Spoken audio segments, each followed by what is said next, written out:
الحمد لله وكفى وسلام على عباده الذين اصطفى أما بعد فأعوذ بالله من الشيطان الرجيم بسم الله الرحمن الرحيم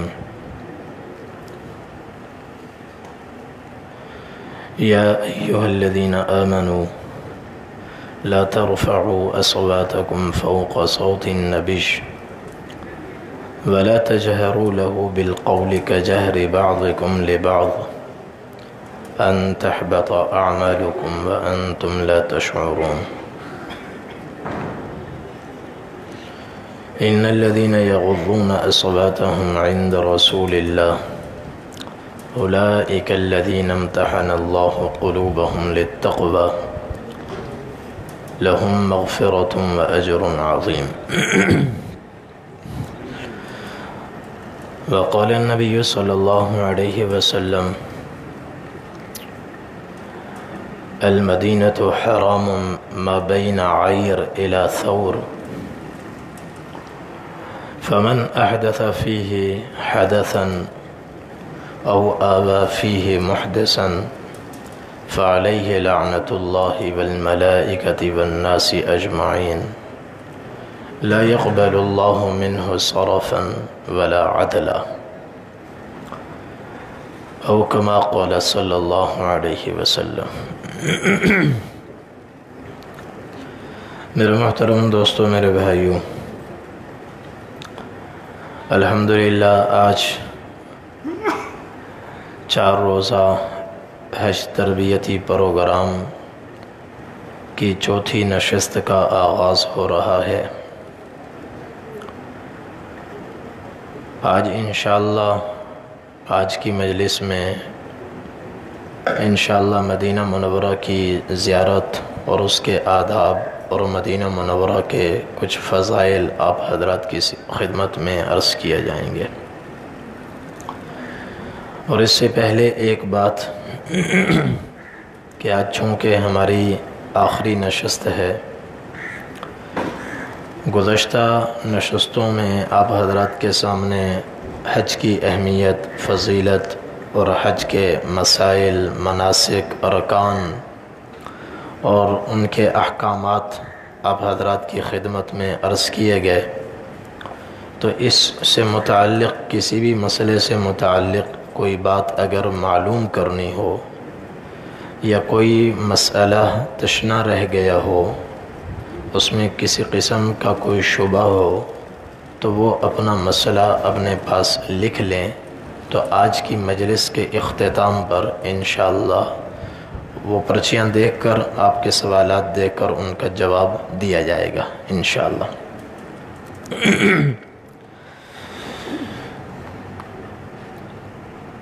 جتنے بھی سارے عالم سے حجاج کرام حج کے لیے جاتے ہیں تو وہ اس کا اہتمام کرتے ہیں کہ حج سے پہلے یا حج کے بعد مدینہ منورہ میں حاضری دے دیں، مدینہ طیبہ کی زیارت ہو، نبی کریم صلی اللہ علیہ وسلم سے ملاقات ہو. یہ ملاقات ایمان کا بھی تقاضا ہے اور خود نبی کریم صلی اللہ علیہ وسلم کا بھی مطالبہ ہے. آپ صلی اللہ علیہ وسلم نے ارشاد فرمایا من حج فلم یزرنی فقد جفانی، کہ جس آدمی نے پاکستان سے، ہندوستان سے، امریکہ سے، افریقہ سے لمبے سفر کیے، حج کیا اور پھر میری ملاقات کو نہ آیا، اس نے میرے ساتھ جفا کی، اس نے میرے ساتھ زیادتی کی.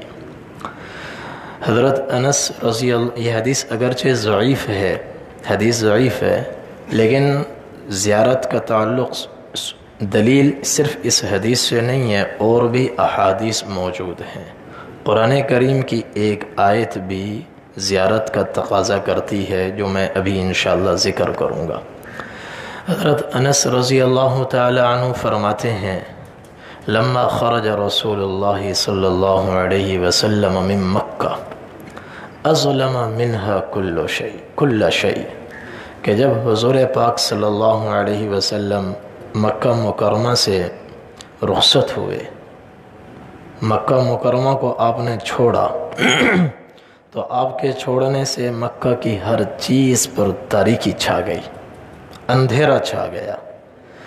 وَلَمَّا دَخَلَ الْمَدِينَةَ أَضَاءَ مِنْهَا كُلَّ شَيْءٍ جب مدینہ طیبہ میں آپ نے قدم رکھا ذرہ ذرہ روشن ہو گیا، آپ کے وجود مسعود کی برکت سے، آپ کے وجود مسعود کی برکت سے ذرہ ذرہ روشن ہو گیا۔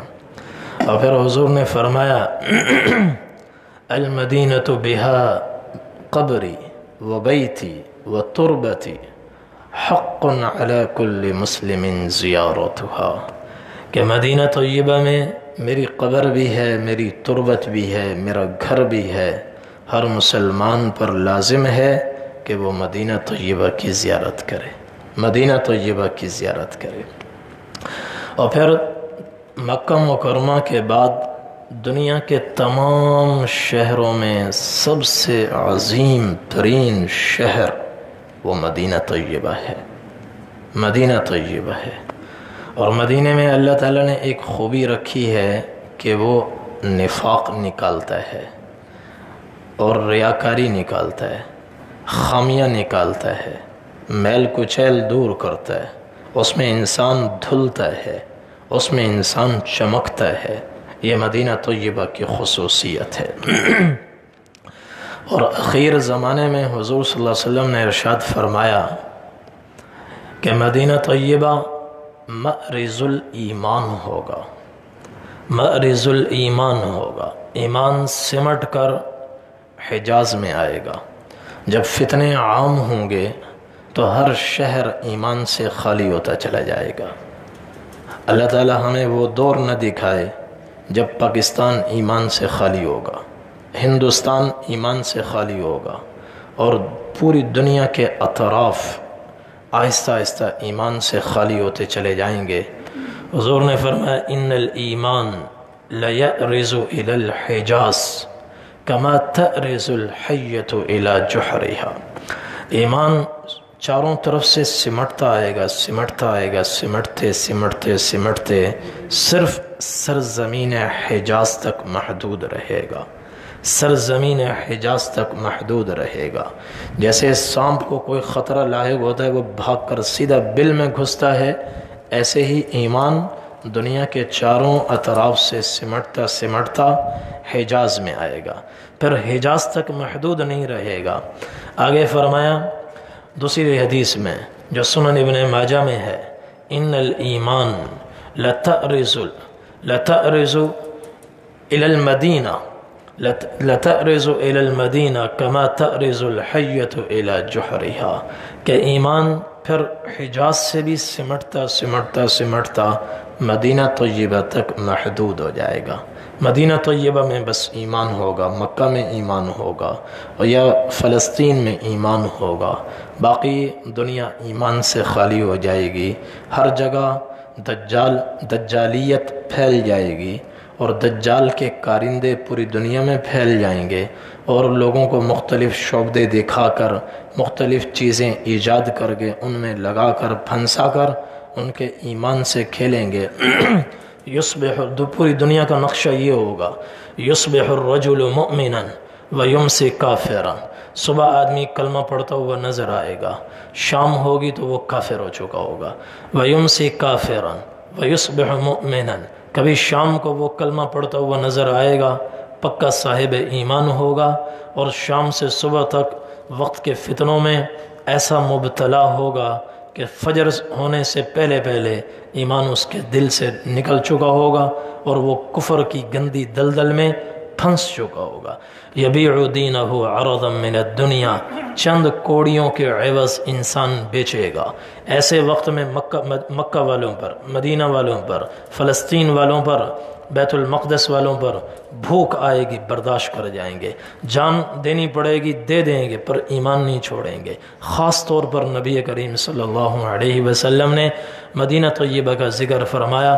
آپ نے فرمایا لا يدخل المدینہ رعب المسیح الدجال، پوری دنیا پر دجال کی حکمرانی ہوگی اور لوگ دجال سے لرزاں و ترساں ہوں گے، اس کے نام سے کانپیں گے، ڈریں گے اور اس کے اشاروں پر زندگی گزار رہے ہوں گے۔ مدینے والے دجال سے بھی محفوظ، دجال کے رعب سے بھی محفوظ، دجال کے رعب سے بھی محفوظ۔ دنیا کی سپر پاور طاقتیں دجال کا نام سن کر ڈر جائیں گی اور ان کا آلہ کار بن جائیں گی۔ مدینہ طیبہ میں ریڑھی لگانے والا عام سے انسان اور روزانہ کی مزدوری کرنے والا سیدھا سادہ عام سے انسان اتنا صاحب ایمان ہوگا کہ لوگ اس کو دجال سے ڈرائیں گے، ذرہ برابر اس کے دل میں دجال کا خوف نہیں آئے گا۔ مدینہ طیبہ میں اللہ تعالیٰ دجال کو داخل فرمائیں گے، نہ اس کے رعب کو داخل فرمائیں گے۔ وَلَهَا يَوْمَئِذٍ سَبْعَةُ أَبْوَابٍ، آپ نے فرمایا اس دن مدینہ طیبہ کے 7 بڑے دروازے ہوں گے، صدر دروازے ہوں گے، جہاں سے لوگ باہر سے اندر آتے ہیں، اور ہر دروازے پر 2 فرشتوں کا پہرا ہوگا، ان کے ہاتھوں میں تلواریں ہوں گی۔ دجال اندر داخل ہونا چاہے گا، فرشتے مار مار کر اس کو پیچھے دھکیل دیں گے، نہ وہ آ سکے گا نہ اس کا رعب آ سکے گا۔ یہ ہے مدینہ طیبہ۔ ایک موقع پر اور اسی موقع پر جب نبی کریم صلی اللہ علیہ وسلم نے فضائل بیان فرمائے مدینہ کے کہ ہر دروازے پر فرشتوں کا پہرا ہوگا، ہر جگہ جائے گا، مکہ میں نہیں جا سکے گا، مدینہ میں نہیں جا سکے گا، تو آپ صلی اللہ علیہ وسلم کو جوش آیا۔ آپ کے ہاتھ میں عصا تھا، آپ نے عصا زمین پر رکھا اور پھر 3 دفعہ فرمایا ہذہ طیبہ، ہذہ طیبہ، ہذہ طیبہ، یہ ہے میرا مدینہ، یہ ہے میرا مدینہ جس کو اللہ نے یہ شان عطا فرمائی ہے۔ مدینہ طیبہ تمام شہروں میں سب سے عظیم ترین شہر، سب سے بڑا شہر، معرض الایمان، ایمان وہاں محفوظ، ایمان وہاں محفوظ۔ آپ نے فرمایا المدینہ کالکیر، مدینہ بھٹی ہے، مدینہ بھٹی ہے، تخرج الخبیث، کسی خبیث کو اندر زیادہ دیر رکنے نہیں دیتا، اندر امتحان آتے ہیں، مدینہ میں امتحانات آتے ہیں، مشقت آتی ہے، ایمان والا ہنسی خوشی اس کو برداشت کرتا ہے۔ خبیث جس کو حدیث میں خبیث کہا ہے، وہ شور کرتا ہے، واویلا کرتا ہے اور بھاگنے پر مجبور ہو جاتا ہے، بھاگنے پر مجبور ہو جاتا ہے۔ آپ نے فرمایا ان المدینہ تنفی کما ينفی الکیر خبث الحدیث، خبث الحدید۔ جب آدمی مدینہ میں جاتا ہے، مسلمان ہو، بے شک سیاہ کار ہو، فاسق ہو، فاجر ہو، مدینہ اس کے فسق و فجور کو بھی دور کرتا ہے، اس کی کمی کو بھی دور کرتا ہے۔ جیسے لوہے زنگ آلود لوہے کو بھٹی میں ڈالو اور واپس نکالو تو اس کا زنگ اترتا ہے، ایسے ہی ایمان والوں کا زنگ مدینہ طیبہ میں اترتا ہے جب وہ 8 دن 10 دن مہینہ مدینہ طیبہ میں گزارتے ہیں، واپس آتے ہیں تو لوہے کی طرح چمک چکے ہوتے ہیں، ان کا سارا زنگ اتر چکا ہوتا ہے۔ یہ اللہ تعالیٰ نے مدینہ طیبہ کو شان عطا فرمائی، اور حضور صلی اللہ علیہ وسلم نے امت کو آگاہ کیا، تنبیہ فرمائی کہ مدینہ میں آنے والوں مدینہ طیبہ میں صبر کرنا، برداشت کرنا، اور اس میں کوئی گناہ نہ کرنا، اس میں کوئی گناہ نہ کرنا۔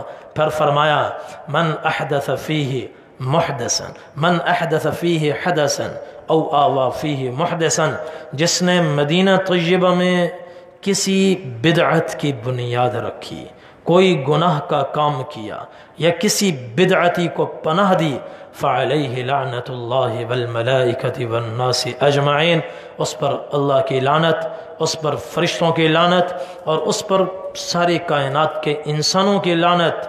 لا يقبل اللہ منہ صرفا ولا عدلا، اس کے بچنے کی کوئی صورت نہیں۔ یہ روح زمین سونا بھر کر اللہ کی بارگاہ میں قیامت کے دن اگر بالفرض پیش کرے کہ یا اللہ مجھ سے دنیا میں مدینے میں وہ غلطی ہوئی تھی، آج میں پکڑا ہوا ہوں، بدلے میں یہ زمین سونے سے بھر کر آپ کی بارگاہ میں پیش کر رہا ہوں، یہ لے لیں اور میری جان بخشی ہو جائے۔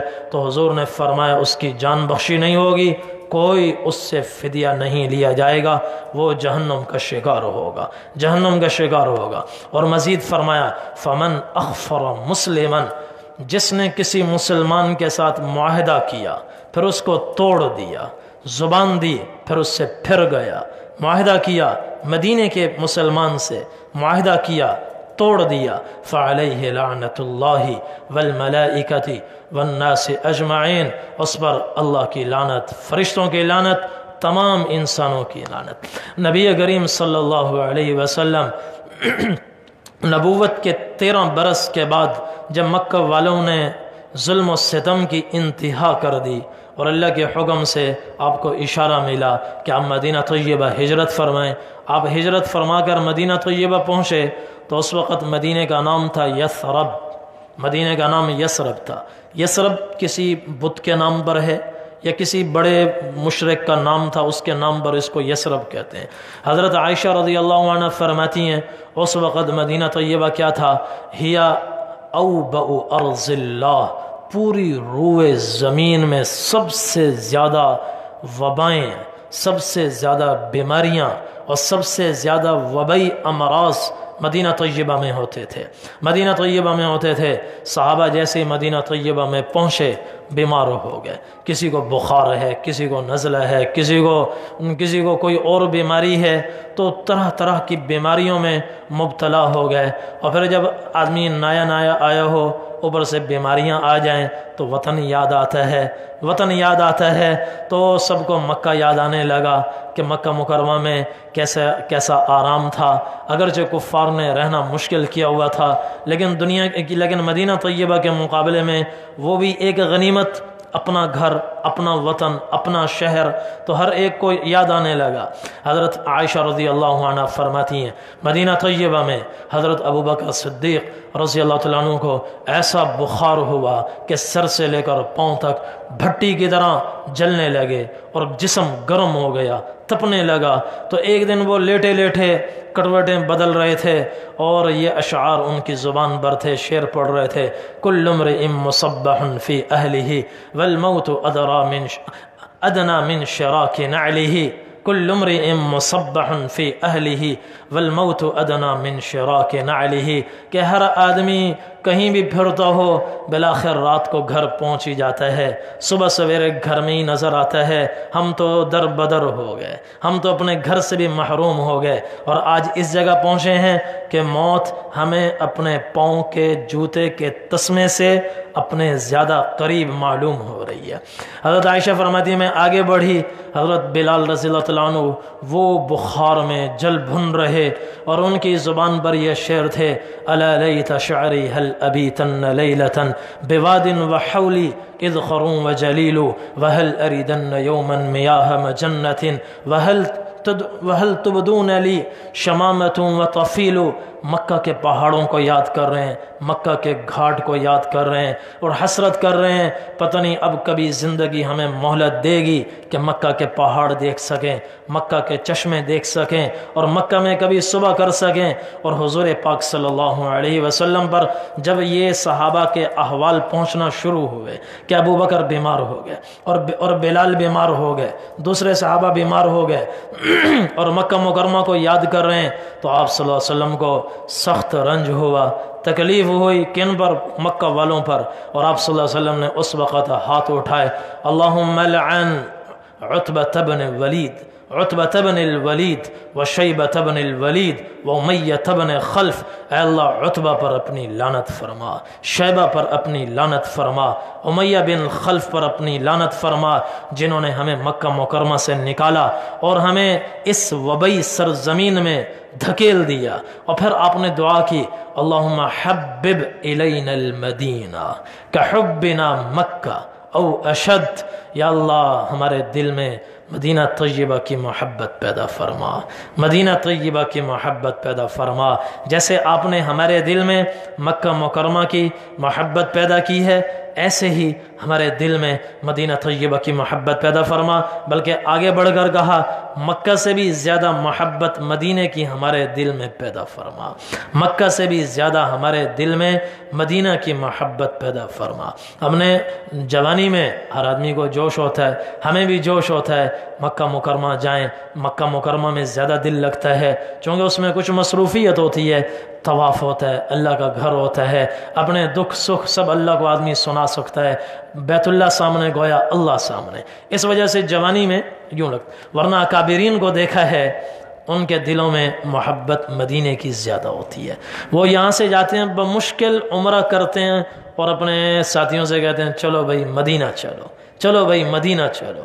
تو دعا کی اللہم حبب الینا المدینہ کحبنا مکہ او اشد، اے اللہ ہمارے دل میں مدینہ طیبہ کی محبت ایسے پیدا فرما جیسے آپ نے مکہ مکرمہ کی محبت پیدا فرمائی، بلکہ مکہ مکرمہ سے بڑھ کر مدینہ کی محبت ہمارے دل میں پیدا فرما۔ اور وانقل حماہا، اے اللہ مدینہ کی امراض کو، وباؤں کو یہاں سے کہیں اور منتقل فرما۔ وجعلها بالجحفہ، اے اللہ یہاں سے اس کو جوفہ منتقل فرما۔ جوفہ اس وقت غیر آباد تھا اور اس کے کچھ حصے پر یہودی تھے کہ یہاں کی بیماریوں کو اے اللہ جوفہ میں منتقل فرما۔ وصححها، اور مدینہ طیبہ میں صحت عافیت کو عام فرما۔ چنانچہ نبی کریم صلی اللہ علیہ وسلم کی دعا نے اثر دکھلایا، تمام وبائی امراض دور ہو گئے، مکہ مکرمہ پاکیزہ ہو گیا، صحابہ کے دل میں مدینہ طیبہ کی محبت پیدا ہو گئی، مدینہ کی محبت پیدا ہو گئی، اور اتنی پیدا ہوئی کہ سن 8 ہجری کے بعد مکہ مکرمہ فتح ہوا، گھر اپنے مل گئے، نظر آ گئے، وہاں منتقل نہیں ہوئے، مدینہ کو نہیں چھوڑا۔ جب مکہ مکرمہ سن 8 ہجری میں فتح ہوا تو اور چلنے کا وقت آیا مدینہ طیبہ، اور ادھر سے طائف فتح ہو چکا ہے، حنین فتح ہو چکا ہے، تو آپ صلی اللہ علیہ وسلم بڑی حسرت بھری نظروں سے مکہ مکرمہ کو دیکھنے لگے، بیت اللہ کو دیکھنے لگے، اور کچھ اس قسم کے بھی الفاظ فرمائے۔ آپ نے فرمایا تو مجھے بڑا محبوب ہے، میری قوم نے مجھے نہ نکالا ہوتا، میں کبھی تجھے نہ چھوڑتا۔ تو اس قسم کے جملے محبت بھرے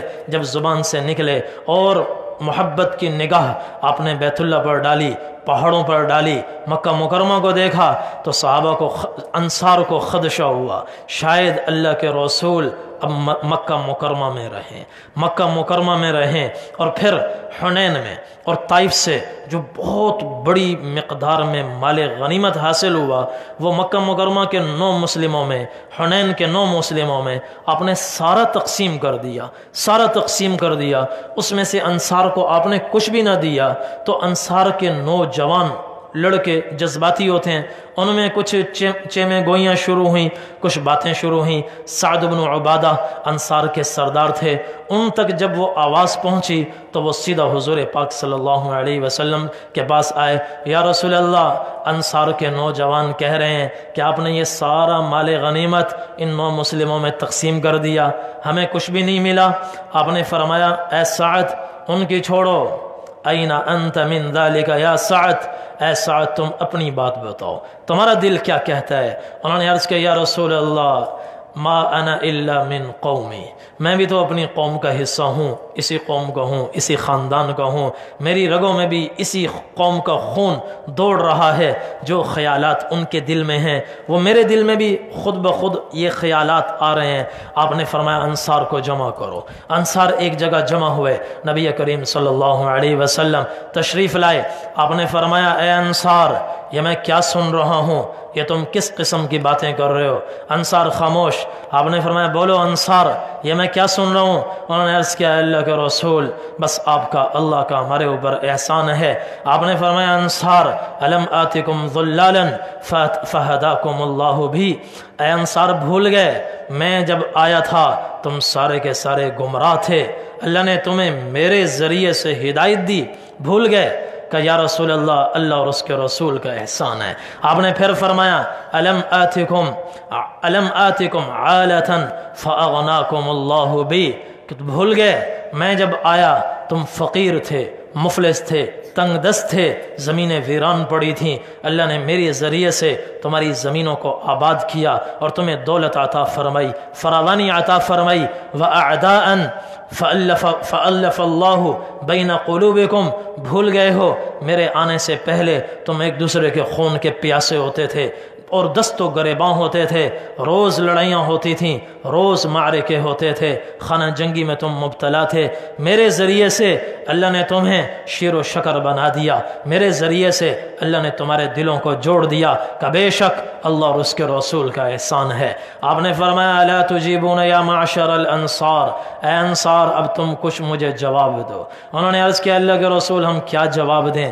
آپ نے فرمایا، خود ہی فرمایا اے انصار ان شئتم لقلتم وصدقتم وصدقتم به، اے انصار اگر تم چاہو تو تم مجھے پلٹ کر ایک جواب دے سکتے ہو، اگر تم وہ جواب دو تو تمہارا جواب سچا ہوگا، صحیح ہوگا اور میں بھی اس کی تصدیق کروں گا۔ تم چاہو تو تم مجھے یوں کہہ سکتے ہو تأتینا فریدا فآویناک ومکذبا فصدقناک ومخذولا فنصرناک وعائلا فواسیناک، اللہ کے رسول آپ کی قوم نے آپ کو جھٹلایا، ہم نے آپ کی تصدیق کی، آپ کی قوم نے آپ کو بے گھر کیا، ہم نے آپ کو ٹھکانہ دیا، آپ کی قوم نے آپ کو بے یار و مددگار چھوڑا، ہم نے آپ کی مدد کی، اور آپ تنگ دست مفلس تھے، ہم نے آپ کی مدد کی، آپ کے ساتھ تعاون کیا۔ اے انصار اگر تم چاہو تو کہہ سکتے ہو کہ یا رسول اللہ ہم یہ نہیں کہہ سکتے، اللہ اور اس کے رسول کا احسان ہے، اللہ اور اس کے رسول کا احسان ہے۔ پھر آپ نے فرمایا اوجدتمونی یا معشر الانصار فی انفسکم فی لعاعۃ من الدنیا، اے انصار آج دنیا کی معمولی چیز کی خاطر، معمولی حقیر دنیا کی خاطر تم ناراض ہو رہے ہو، تم ناراض ہو رہے ہو کہ میں نے حنین کے مال غنیمت کو 9 مسلموں میں تقسیم کر دیا، الفت بہا قلوبکم، اور اس لیے لتسلموا، اور میں نے اس لیے کیا تاکہ وہ اسلام پر پکے ہو جائیں، ووکلتم الی اسلامکم، تم پہلے سے اسلام میں مضبوط تھے، ایمان میں طاقتور تھے، میں نے تمہیں تمہارے اسلام کے سپرد کیا، میں نے کہا کہ تم تو کہیں نہیں جاتے، تمہیں ان چیزوں کی کیا ضرورت، تم تو آخرت کے طلبگار ہو، آخرت کے طلبگار ہو، تمہیں تمہارے اسلام کے سپرد کیا، ان 9 مسلموں میں مال تقسیم کیا۔ پھر فرمایا یا معشر الانصار اما ترضون یا معشر الانصار ان يرجع الناس الى رحالهم بالشاء والبعیر وانتم ترجعون الى رحالکم باللہ ورسولہ، اے انصار بتاؤ کیا تم اس پر راضی نہیں ہو کہ لوگ بھیڑ بکریاں لے جائیں، اونٹ لے جائیں، اور تم اپنے کجاووں میں اللہ اور اس کے رسول کو بیٹھا کر مدینہ طیبہ لے جاؤ؟ کہ یا رسول اللہ ہم اللہ کی تقسیم پر راضی ہیں۔ آپ نے فرمایا المحیا محیاکم والممات مماتکم، اے انصار اب جینا مرنا تمہارے ساتھ ہے، جینا بھی تمہارے ساتھ اور مرنا بھی تمہارے ساتھ۔ ولو سلکت الناس وادیا وشعبا وسلکت الانصار وادیا وشعبا لسلکت وادی الانصار، اے انصار سن لو، اگر سارے لوگ حتیٰ کہ مکہ کے لوگ، دوسرے لوگ ایک راہ پر چلیں اور تم دوسرے راستے پر چلو، میں سب کو چھوڑ دوں گا، تمہارے ساتھ چلوں گا، تمہارے ساتھ چلوں گا۔ الانصار شعار والناس دثار، آپ نے فرمایا انصار میرے لیے شعار ہیں۔ شعار اس کپڑے کو کہتے ہیں جو بدن کے ساتھ لگا ہوا ہو، جیسے بنیان ہے، بنیان ہے، اور دثار کہتے ہیں اوپر کے کپڑے کو۔ کہا انصار تو میرے لیے بنیان کی طرح ہے اور باقی لوگ اوپر کے کپڑے کی طرح ہیں، انصار میرے سب سے زیادہ قریب ہیں۔ تو انصار روتے روتے ان کی داڑیاں تر ہو گئیں کہ یا رسول اللہ بس ہم اللہ کی تقسیم پر، آپ کے اس فیصلے پر راضی ہیں، لوگوں کو بھیڑ بکریاں ملے، ہمیں اللہ کا رسول ملے، ہمیں اللہ کا رسول ملے۔ مدینہ طیبہ آپ کا مستقل ٹھکانہ، مدینہ طیبہ میں آپ کی قبر مبارک، آپ کی تربت مبارک، نبی کریم صلی اللہ علیہ وسلم نے مدینہ طیبہ کی کہ بڑے فضائل ارشاد فرمائے۔ ایک روایت میں آپ نے فرمایا لوگ ادھر ادھر بھاگیں گے. والمدینۃ خیر لہم لو کانوا یعلمون، کاش لوگوں کو پتہ چل جائے ادھر ادھر جانے سے مدینہ طیبہ میں رہنا کہیں بہتر ہے، کہیں بہتر ہے. پھر فرمایا لا يدعها احد رغبۃ عنها الا ابدل اللہ فیہا خیر منہ. جو تنگ دل ہو کر، بیزار ہو کر، پریشان ہو کر مدینہ چھوڑ کر بھاگے گا، اللہ اس سے بہتر آدمی کو مدینے میں منتقل کرے گا، اس سے بہتر آدمی مدینے میں آئے گا. اور اگلی بات ولا يثبت على لأوائها ولا يثبت احد على لأوائها وجهدها الا كنت له شہیدا او شفیعا یوم القیامہ. جو مدینے کی مصیبت پر صبر کرے گا، مشقت پر صبر کرے گا، مصیبت پر صبر کرے گا، زبان نہیں کھولے گا، پی جائے گا، سہ جائے گا، شکوہ نہیں کرے گا کہ ہمارے تو کمرے کا اے سی نہیں چل رہا، ہمیں تو کھانا صحیح نہیں مل رہا، ہمیں تو فلاں مصیبت ہے، ہمارے کمرے میں 3 کی گنجائش ہے، انہوں نے 4 بیڈ لگا دیے ہیں، اور ہمارے کمرے میں الیکٹرک کیٹل نہیں ہے، ہمارے کمرے میں فلاں چیز کی ضرورت نہیں ہے، صفائی نہیں ہے. اگر یہ چیزیں نہیں ہیں تو حق بنتا ہے کہ نیچے جائیں، آرام سے اطمینان سے کاؤنٹر والے پر جو ذمہ دار ہے اس کی خدمت میں عرض کر دیں کہ بھئی ہمارا اے سی خراب ہے، ذرا صحیح کر دیں. وہ کر دے تو ٹھیک ہے، نہ کرے تو پھر برداشت کریں، نہ کرے تو پھر برداشت کریں. اللہ تعالیٰ نے جانے والوں کو یہ دولت عطا فرمائی. مدینہ طیبہ کی کوئی نسبت مل جائے، ادنا سے ادنا نسبت مل جائے. آج تو اعلیٰ قسم کے ہوٹل ملتے ہیں، کسی کو فٹ پاتھ پہ جگہ مل جائے، یہی اس کے لیے سونا ہے، یہی اس کے لیے سب سے بڑی سوغات ہے، سب سے بڑی اللہ کی سعادت ہے. کوئی ادنا سی نسبت مل جائے. حضرت مولانا قاسم نانوتوی رحمۃ اللہ علیہ فرمایا کرتے تھے ہزاروں آرزویں ہیں لیکن بڑی آرزو ہے یہ کہ ہو سگانے مدینہ میں میرا شمار. کہ ہماری سب سے بڑی آرزو یہ ہے کہ مدینے کے کتوں میں ہی ہمارا شمار ہو جائے، مدینے کے کتوں میں ہی ہمارا شمار ہو جائے. بعض لوگوں کو اس پر اعتراض ہے کہ انہوں نے یہ کیسے کہہ دیا اللہ نے اشرف المخلوقات بنایا. اشرف المخلوقات ہے لیکن اشرف، اس کا مقام اشرف تب ہوگا جب ایمان ہو، اللہ کی اطاعت ہو، فرما برداری ہو. ورنہ یہ اگر اپنے مقام کو نہ پہچان سکا، گر گیا، تو اللہ تعالیٰ دوسری جگہ فرماتے ہیں اولئک کالانعام بل ہم اضل. پھر یہ کتوں سے بھی بدتر ہے، جانوروں سے بھی بدتر ہے، جانوروں سے بھی بدتر ہے. گھٹے اگر تو ایک مشت خاک ہے ورنہ. جگر مراد آبادی کہتے ہیں کہ انسان اگر اپنے مرتبے سے گر جائے تو اس کی حیثیت مشت خاک سے زیادہ نہیں ہے، مٹھی بھر مٹی سے زیادہ نہیں ہے. گھٹے اگر تو ایک مشت خاک ہے ورنہ بڑھے تو وسعت کونین میں سما نہ سکے. بڑھ جائے تو پھر یہ کائنات چھوٹی ہے، اس کا وجود بڑا ہے، اس کا وجود بڑا ہے. تو انہوں نے فرمایا ہزاروں تمنائیں ہیں لیکن بڑی امید ہے یہ کہ ہو سگانے مدینہ میں میرا شمار. جیوں تو ساتھ سگانے حرم کے تیرے پھروں، مروں تو کھائیں مدینے کے مجھ کو مور و مار. کہ جیوں جب تک جیوں تو مدینے کے کتوں کے ساتھ چلتا پھرتا رہوں، اور مر جاؤں تو مدینے کی سرزمین میں پیوند خاک ہو جاؤں. کہ مدینے کے چونٹی مور و مار یہ چیزیں مدینے کی مجھ کو کھائیں اور مجھے ترنے والا بنائیں. اور پھر آگے کہا اڑا کے بعد میری مشت خاک کو پس مرک، کرے حضور کے روزے کے آس پاس نثار.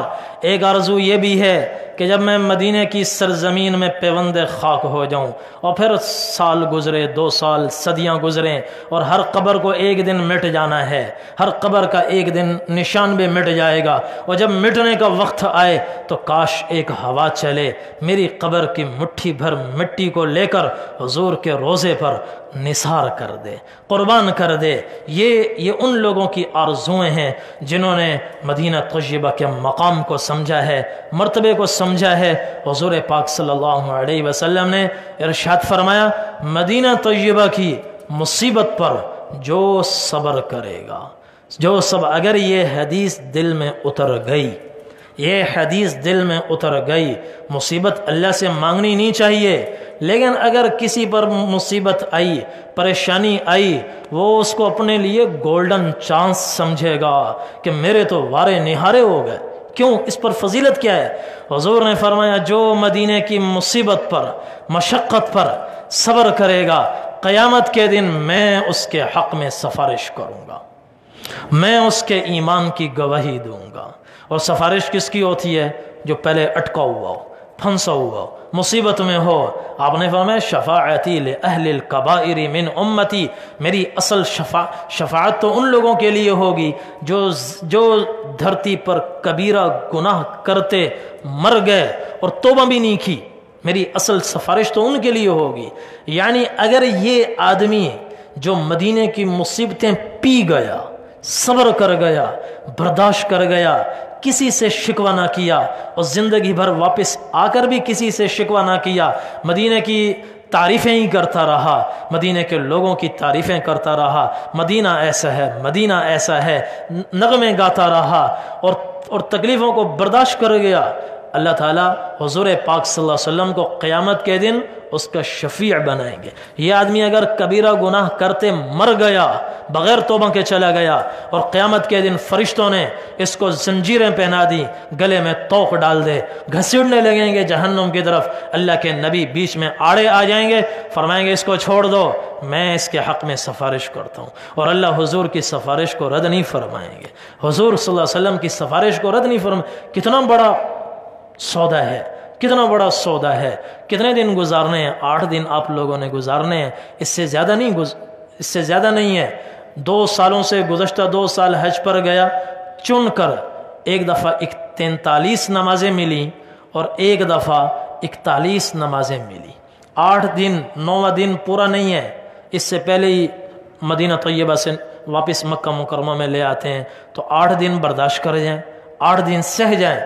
اور پھر ایک حدیث میں نبی کریم صلی اللہ علیہ وسلم نے ارشاد فرمایا، صحابہ فرماتے ہیں جب مدینہ طیبہ میں کوئی نیا پھل لاتا، صحابہ کا معمول یہ تھا کہ وہ نیا پھل لے کر سب سے پہلے حضور پاک صلی اللہ علیہ وسلم کی خدمت میں پیش فرماتے، تو وہ پیش کرتے تو آپ صلی اللہ علیہ وسلم اس پھل کو لیتے، ہاتھ میں رکھتے اور دعائیں کرتے۔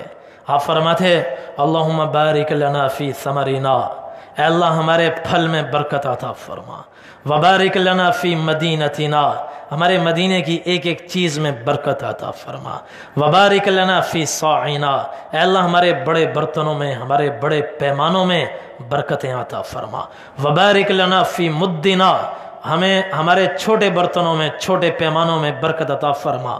4 جملے ہیں، حالانکہ یہ 4 جملے ایک جملے میں بھی کہے جا سکتے تھے، اے اللہ ہمارے پھل میں، ہمارے شہر میں، ہمارے بڑے چھوٹے پیمانوں میں برکت عطا فرما، لیکن ایسے نہیں فرمایا، ہر ایک کو الگ کیا، الگ الگ دعائیں کی، اے اللہ ہمارے پھلوں میں برکت عطا فرما، ہمارے شہر میں برکت عطا فرما، ہمارے بڑے چھوٹے پیمانوں میں برکت عطا فرما۔ پھر آپ عرض کرتے، آپ کو جوش آیا تھا، آپ اور دعا کرتے، اللہم ان ابراہیم خلیلک وعبدک ونبیک وانا عبدک ونبیک، اے اللہ ابراہیم علیہ السلام آپ کے بندے، آپ کے خلیل، آپ کے رسول، آپ کے پیغمبر، آپ کے نبی، اور میں بھی آپ کا بندہ ہوں، آپ کا نبی ہوں، آپ کا پیغمبر ہوں۔ انہو دعاک لمکہ، ابراہیم علیہ السلام نے مکہ کے لیے جھولیاں اٹھائیں، مکہ کے لیے دعائیں کی، وانا ادعوک للمدینہ، میں مدینہ طیبہ کے لیے دعائیں کرتا ہوں، بمثل ما دعاک لمکہ، انہوں نے جتنی دعائیں مکہ کے لیے کی ہیں، اے اللہ وہ ساری دعائیں مدینہ طیبہ کے حق میں میری قبول فرما، ومثلہ معہ، اور اس کا دگنا قبول فرما، اس کا دگنا قبول، وہ جتنا ابراہیم علیہ السلام نے مکہ کے لیے دعا کی، یا اللہ اس کی وہ ساری دعائیں دگنی کر کے مدینہ طیبہ کے حق میں قبول فرما۔ اس لیے ایک حدیث میں ہے کہ صلاۃ فی مسجدی ھذا خیر من 1000 صلاۃ فیما سواہ الا المسجد الحرام، کہ مدینہ طیبہ میری مسجد میں کوئی آدمی نماز پڑھے دوسری مسجدوں کے مقابلے میں 1000 گنا افضل ہے۔ یہ صحیح بخاری کی روایت ہے، 1000 گنا افضل ہے دوسری مسجدوں کے مقابلے میں، سوائے مسجد الحرام کے، سوائے مسجد کے اس کی نماز بڑھی ہوئی ہے، اس کی نماز 1 گنا ہے۔ دوسری روایت میں نبی کریم صلی اللہ علیہ وسلم نے فرمایا، یہ پہلے کی دعا ہے، پھر آپ نے اور دعا کی، دعائیں آپ کی بڑھتی گئیں بڑھتی گئیں بڑھتی گئیں، آگے بڑھا کر دعا کی، پھر فرمایا صلاۃ الرجل فی بیتہ بصلاۃ، آدمی اپنے گھر میں تنہا نماز پڑھے، جتنی اس کی نماز جتنا ثواب ہے 10 گنا ہے، اس کو لکھ لو، اس کو لکھ لو، نوٹ کرو۔ وصلاتہ فی مسجد القبائل ب25 صلاۃ، وہی آدمی کوئی اپنے قبیلے کی مسجد میں جہاں جمعہ کی نماز نہیں ہوتی، چھوٹی سی مسجد میں آ کر با جماعت نماز ادا کرے تو تنہائی کے مقابلے میں 10 کے مقابلے میں ضرب کھاتی ہے 25 سے، ضرب کھاتی ہے 25 سے، پھر یہ جتنا ثواب ہوا ہے 10 ضرب 25، اس کو لکھو، اس کو لکھ لو، نوٹ کرو۔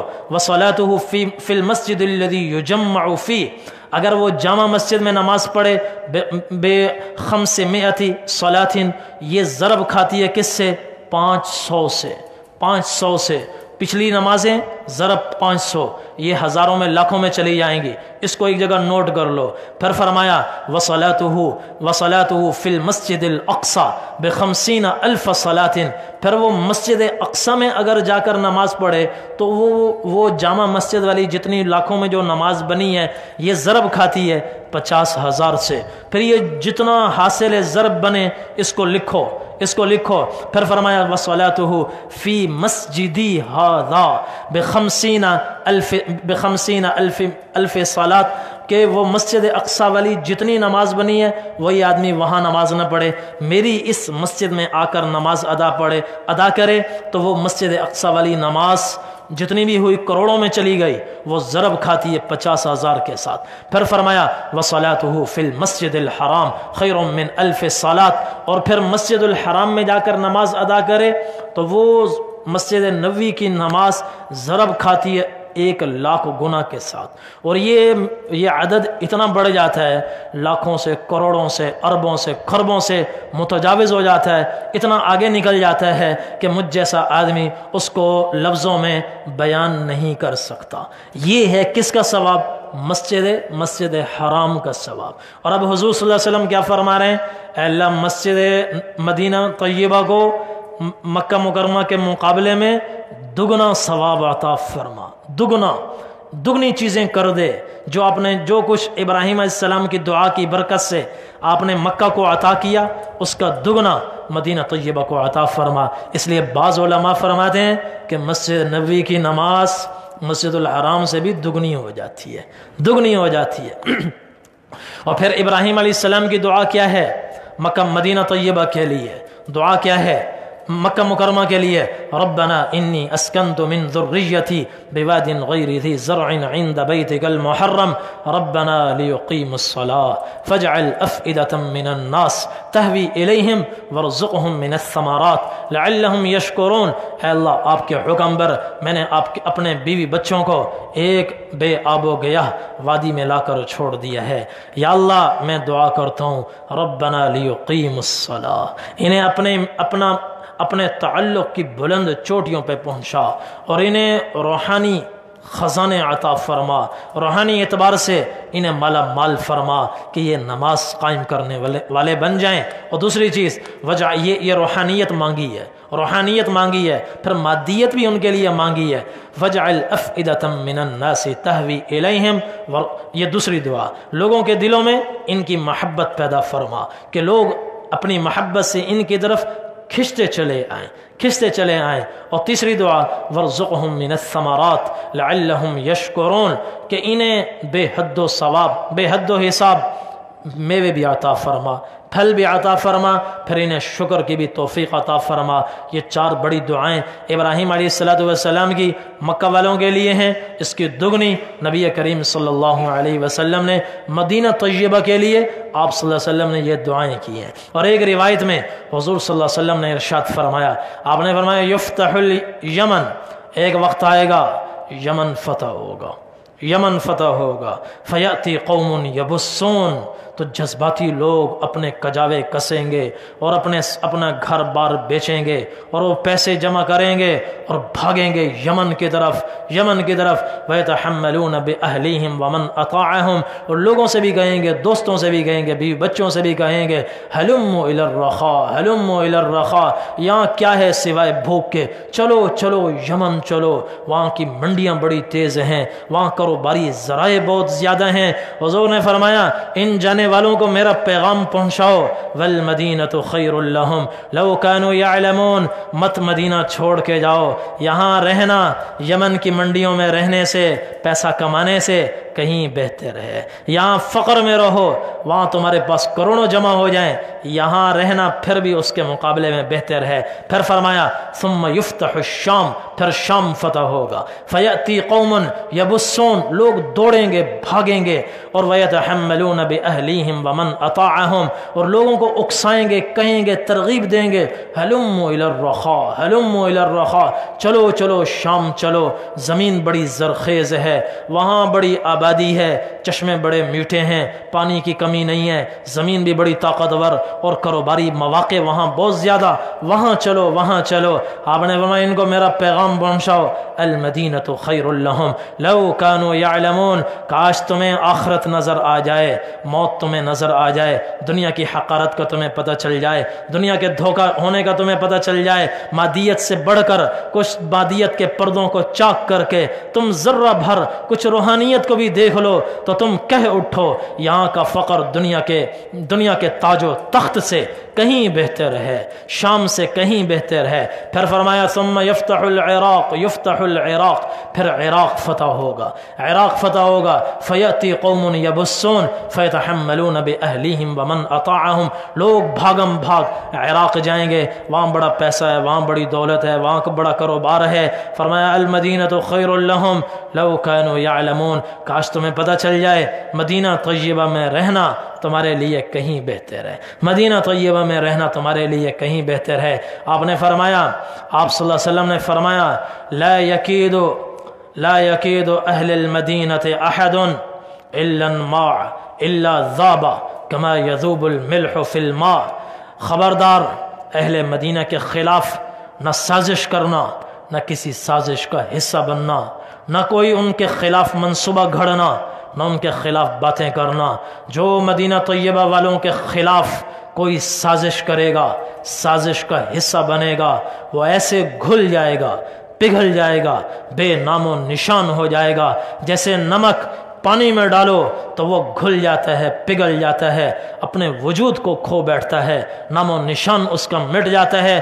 جو مدینے کو ٹیڑھی نظر، ایک حدیث میں اتنا ہے، جو مدینے کو غلط نظر سے دیکھے گا، ٹیڑھی نظر سے دیکھے گا، اللہ تعالیٰ اسے صفحہ ہستی سے مٹا دے گا، اسے صفحہ ہستی سے مٹا دے گا۔ آپ نے فرمایا اہل مدینہ کے خلاف کوئی سازش نہ کرنا، کوئی سازش نہ کرنا، وہاں پہنچ کر مدینے والوں کے ساتھ تعاون کرنا، مدینے والوں سے محبت کرو، مدینے والوں سے تعاون کرو، جو خریداری کرنی ہو مدینہ طیبہ میں کرو، 10 کی چیز 11 میں لے لو، 11 کی 15 میں لے لو، یہ اسراف نہیں ہے، اس نیت سے لو کہ ہماری ذات سے کسی کو فائدہ ہو، ہماری ذات سے اہل مدینہ کو فائدہ ہو، ہماری ذات سے اہل مدینہ کو فائدہ ہو۔ ایک روایت میں حضور نے فرمایا بہترین صدقہ یہ ہے کہ کسی غریب سے سستی چیز مہنگے داموں خرید لینا، صرف پیسہ دینا یہ صدقہ نہیں ہے، یہ بھی صدقہ ہے۔ سستی چیز، ریڑھی لگانے کوئی سبزی بیچ رہا ہے، 10 کی چیز 20 میں لے لو، اس سے کیا ہوگا؟ اس کو مانگنے کی عادت نہیں پڑے گی، خوددار رہے گا اور اس کی ضرورت بھی پوری ہو جائے گی۔ بہترین صدقہ کسی غریب سے سستی چیز مہنگے داموں خرید لینا۔ ایسے ہی مدینہ طیبہ میں خریداری کرنا، پہلے لوگ جاتے تھے اہل مدینہ پر خرچ کرتے تھے اور اہل مدینہ پر صدقہ کرتے تھے۔ خراسان کے ایک رئیس مدینہ طیبہ ان کے ہر سال جانے کا معمول تھا اور وہ رقم لے کر جاتے تھے، وہاں اہل مدینہ پر خرچ کرتے تھے۔ تو وہاں ایک تھے شیخ سید طاہر العلوی، حضرت علی رضی اللہ عنہ، حضرت فاطمہ رضی اللہ عنہ کی اولاد میں سے 8ویں 9ویں پشت پر وہ پیدا ہوئے، ان کا نام تھا طاہر۔